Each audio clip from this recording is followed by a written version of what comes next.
On the 5th day of Christmas, my GM gave to me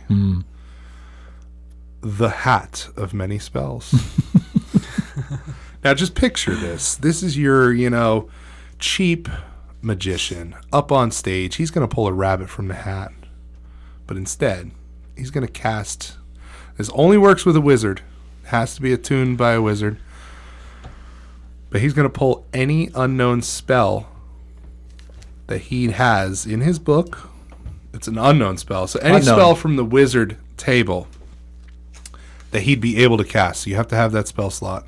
There's a couple of other stipulations. Can't have a component cost over 1,000 gold. Anything other than that, you roll a DC check, an Arcana DC check, 10 plus the spell's level. So, if you have a 7 spell slot, throw out whatever you want, essentially. Right.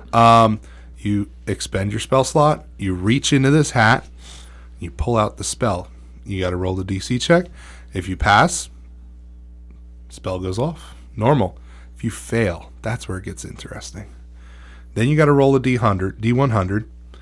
And then there's a whole chart, and based on what you roll, all kinds of crazy things could happen. You could randomly cast Fireball. You could randomly cast Polymorph, Stinking Cloud. There's a ton of different spells that randomly could happen. There's harmless things that could happen. A swarm of butterflies appears. That sounds kind of pleasant. Yeah. That's nice. I mean, one thing that's a little, scary, a hostile swarm of bats can erupt from the hat and attack you. Nice. You could be paralyzed. Nice. You could be poisoned. Batman. It's really cool. I like the just the unknown of, if you fail this,